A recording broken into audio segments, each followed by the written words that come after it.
Bueno, ariketa potoloa eta potentea kasu honetan, Ia aztertu dezagun pixkatxo bat. Hemen eskatzen digute VO irtegako tensio hori kalkulatzea sarrerako VS2 eta VS1 arabera, parametro bezala. Eta bere irabazpen hauen arabera kalkulatzea eskatzen digute. Hiru amplifikadore operazionala eta erresistentzia pila bat. Haiene, orduen hemen prozesua mekanikoki hasi aurretik aztertu ezagun pixkatxo bat zirkuitua. Begira, hemen izan behar ditugu operazionalekin egindako bloke ezberdinak. Begiratzen baduzu lehen da biziko hau, operazionalari beste bi resistentzia horiekin, hau da amplifikadore inbertsorearen konfigurazioa. Orduen, hau dena ebatzi beharrean intensitateekin eta tensioekin erabili behar dut bloke honen bere dakigun teoriatik dakigun emaitza, minus R2 zati R1, kalkulatzeko mengo tensioa. Gero hementxe, zati hau, operazional hau beste hiru erresistentzia hauekin, hau dago konfiguratuta batutzailea bezala. Teorian begiratzen baduze oso antzeko konfigurazioa izan behar dugu. Kasu honetan erresistentziak ezberdinak dira eta horrez dugu erabili behar batutzailearen teoriako emaitza baizik eta hau, berriz kalkulatuko dut. Eta tensio hau dudanean, berriz hemen azkeneko operazio lan honek, beste birrestentzia hauekin hause da amplifikadore ez inbertsorea. Eta honen irabazpena da bat gehi R2 zati R1. Eta emaitza hori, teoriako emaitza hori erabili behar dut, tensio hau hontan bihurtzeko. Ados, zueke egiten baduzu prozesu guztia emaitza berdina lortuko duzu eta. Orduan, horixe, lehen da bizi kalkulatu behar irabazpen hau. Bloke honen arabera, gero honena, dena pauso guztia jarri dutuz, eta gero amplifikadore honena. Ia norainoa elegatzen garen. Orduan, esan bezala, gure prozesua jarritu beharrean egin behar dudana da bloketxo honen, hau da amplifikadore inbertsorea. Eta, badakizue, honen irabazpena izan behar dela edo dela minus R2 zati R1.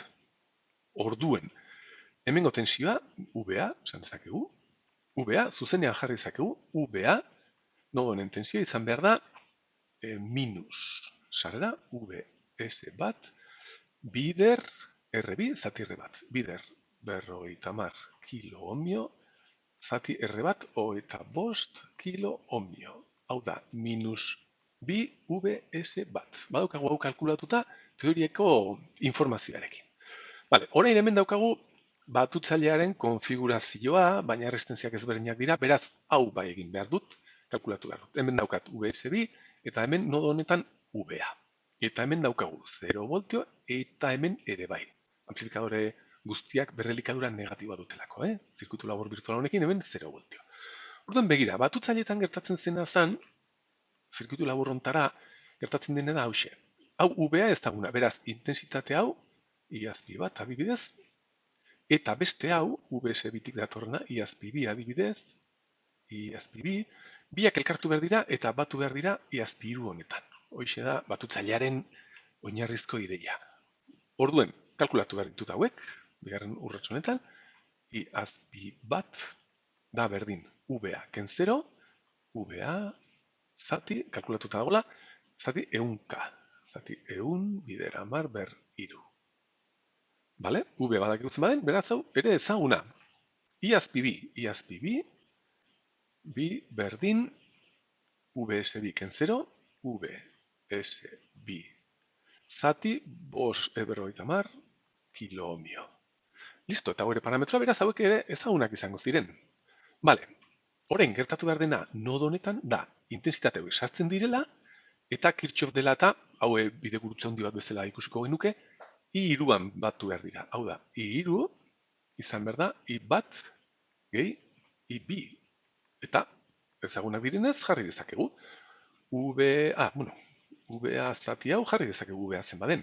VA da minus bi VS1 zati eunka, eun kilo ohmio, hau izango zen iazpi bat, eta iazpi bi da hau. Iazpi bi da VS2 zati berrogeita hamar kilo ohmio. Iratzazue, hiru jabokagu zirkuitoen parametroen arabera. Bale. Zaiko adirazpen handia eta zakarra, baina segitu dezagun beti bezala. Bale, orain urrengo urratsa izan behar da nodo honen tensioa kalkulatzea. Hau, V azpi B. Jarri dezaket. Bale. 0 voltio hemen. I azpi iru ezaguna, naiz eta horrelaxeko adierazten zakarra izan, beraz hemen ohm egiten badegu, VB kalkulatu behar dugu. Ia, ohm egin dezagun. Ohm egiteko, argiago jartzeko edo jakiteko, honi ohm eginda, honi ohm eginda, ia, honi ohm egiten badiegu izan behar dugu. 0 ken VB, minus VB zati eun kiloohmio, da berdin, iazpiru, resistenzia horren intensitat. Dela, hau dena, jarri ezagun, minus bi VS bat zati eun kiloohmio gehi VS bi zati berrogeita hamar kiloohmio. Venga, simplifikatu ezagun hemendik, zerbait VB kalkulatzeko. Hau, eta hau badua, eta hemen izan behar dugu hau kentzen badugu, bider egun egiten badugu ere bai, egin behar dugu bider egun, orduen geratu ez dugu bider bi. Ja, bider egun eginda, daukagu minus VB berdin minus bi VS bat, gehi egun zati berrogeita hamar bi, gehi bi VS bi. Orduen daukagu VB dela bi barkatu. VB da, hau positibo, bi. VS bat, gehi bi VS bi. Ez barkatzatu zeinuekin betiko nire arazoa. Hau positibo jarri badut, hau ere positibo, eta hau izango zen negatibo. Orain bai. VB da, bi VS bat, ken bi VS bi. Zirkuten parametroen arabera, beraz, hau ere kalkulatuta daukagu.